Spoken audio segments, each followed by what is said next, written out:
Om Swastiastu, pemirsa Bali TV.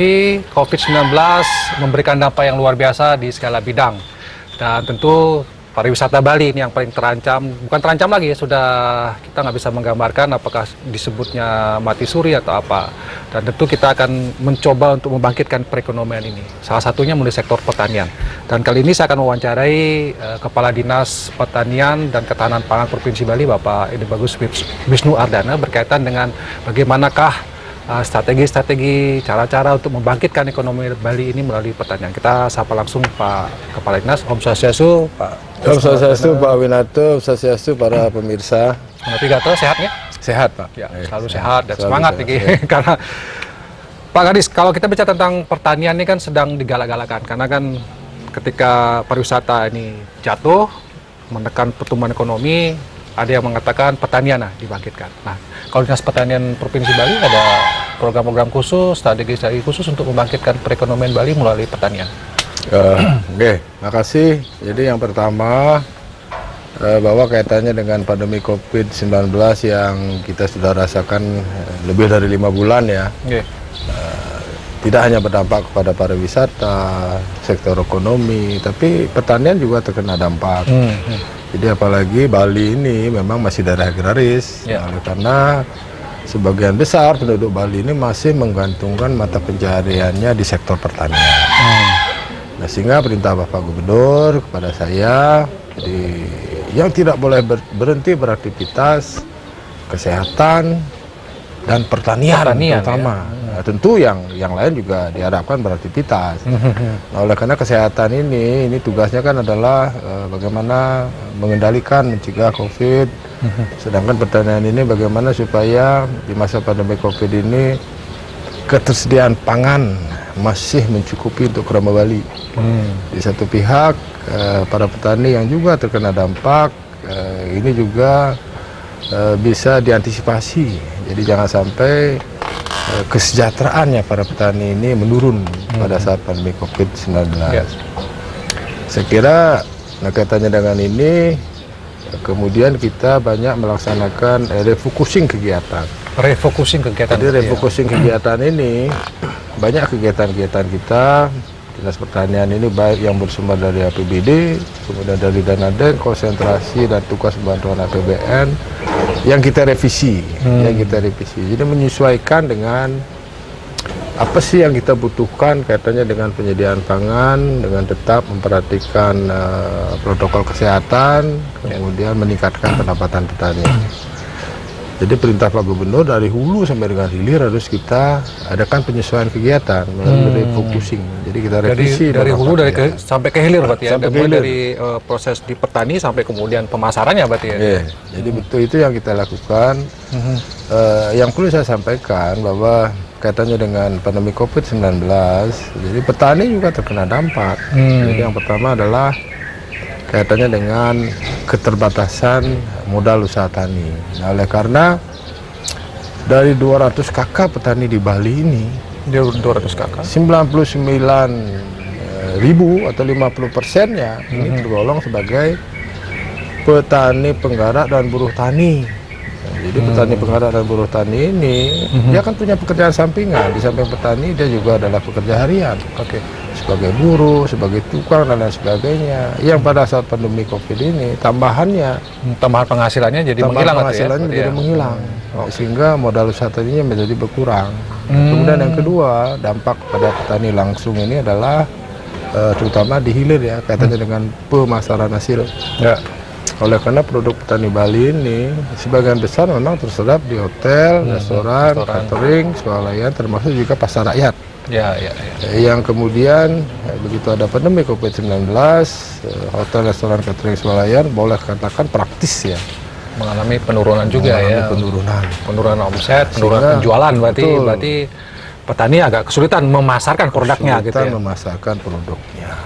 Sehingga ada beberapa kegiatan kemudian dari hasil refocusing ini yang kita lakukan sesuai juga dengan arahan pimpinan. Yang pertama, di hulunya kita kembangkan lebih banyak kegiatan padat karya. Jadi padat karya seperti kegiatan rehab jaringan irigasi, rehab jalan usaha tani, bantuan infrastruktur irigasi lainnya, Ini kita berikan kepada petani, hibah uang. Nah, kemudian petani dari hibah uang ini juga sekaligus bisa memperoleh upah dari pengerjaannya. Inilah yang dimaksud dengan padat karya. Banyak sekali kegiatan-kegiatan seperti ini yang kita lakukan. Jadi karena ini hibah uang, rehab jaringan irigasi, jalan usaha tani, pembuatan embung, pembuatan dam parit dan lain sebagainya. Jadi kelompok tani ini memperoleh bantuan fisik. Dia membeli bahan, kemudian dia kerjakan sendiri dan dia memperoleh upah. Mendapatkan upah ya, berarti.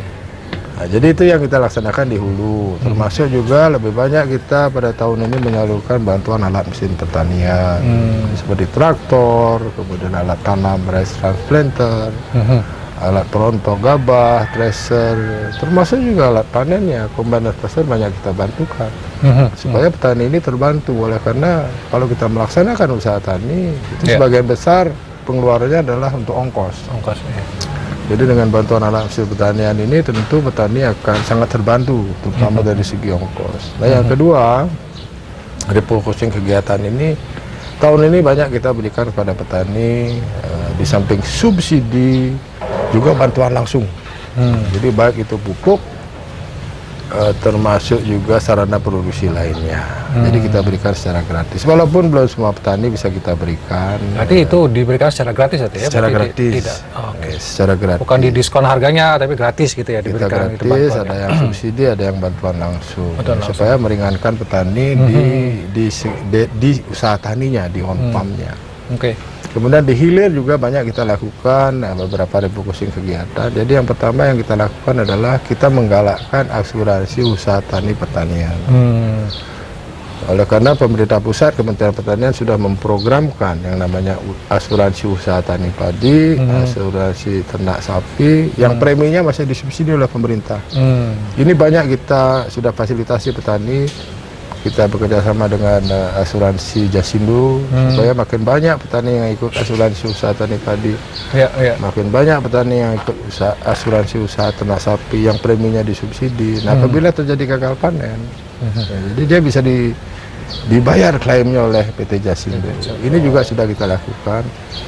Nah, yang paling penting yang kita lakukan kaitannya dengan pemberdayaan petani di masa pandemi COVID-19 adalah fasilitasi pemasaran. Fasilitasi pemasaran itu yang penting ya. Itu yang sangat penting yang kita lakukan. Oleh karena tadi saya katakan bahwa serapan ke hotel, restoran, catering, swalaya termasuk pasar rakyat kan sudah mulai menurun. Tapi rumah tangga kan masih perlu produk-produk pertanian untuk konsumsi. Nah, sehingga ini kita sudah kembangkan beberapa startup supaya bisa memasarkan secara online. Sudah banyak startup yang kita bentuk. Nah, sehingga sekarang ibu-ibu rumah tangga kalau perlu produk pertanian ya tinggal lewat online sudah bisa dilayani. Tapi saya startupnya sudah oleh inisiasi dinas. Banyak sekali ya. Banyak kalau nggak salah sudah ada 10 startup yang kita fasilitasi. Itu bentuknya aplikasi ya, Pak? Aplikasi. Jadi kalau misalnya ada yang mau membeli produk pertanian itu ada aplikasinya. Betul. Nah, jadi tinggal pesan lewat online.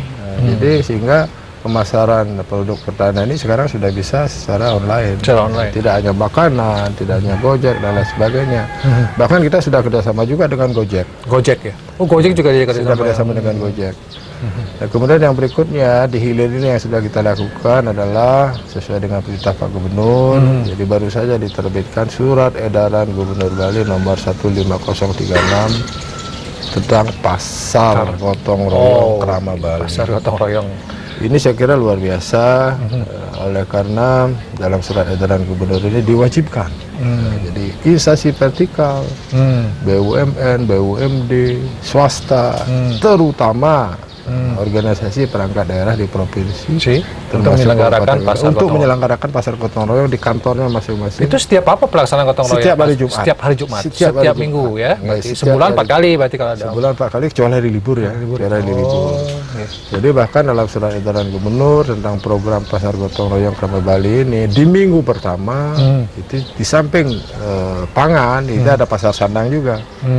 Nah, sehingga tujuannya pasar gotong royong Krama Bali ini adalah membantu petani dan UMKM yang pada saat pandemi COVID-19 ini mengalami kesulitan pemasaran. Keistimewaan dari pasar gotong royong ini apa Pak Kadis, yang apakah petani langsung menjual ke pembeli atau ada distributornya atau seperti apa yang keistimewaan dari pasar gotong royong? Jadi tujuan daripada pasar gotong royong Krama Bali ini adalah supaya mendekatkan antara petani, UMKM dengan pembeli. Pembeli ya. Pembeli ini adalah pegawai di instansi yang bersangkutan. Oleh karena pada saat pandemi COVID-19 ini yang relatif tidak terkena dampak itu kan pegawai. Terutama pegawai negeri ya, termasuk TNI Polri, pegawai BUMN, BUMD, ada berapa juga pegawai swasta yang tidak terkena dampak. Nah, sehingga gotong royong ini maksudnya, jadi apa namanya, petani bisa langsung menjual produknya ya, ke pegawai-pegawai yang tidak terkena dampak inilah kemudian yang ada rasa gotong royong untuk membeli langsung produk petani.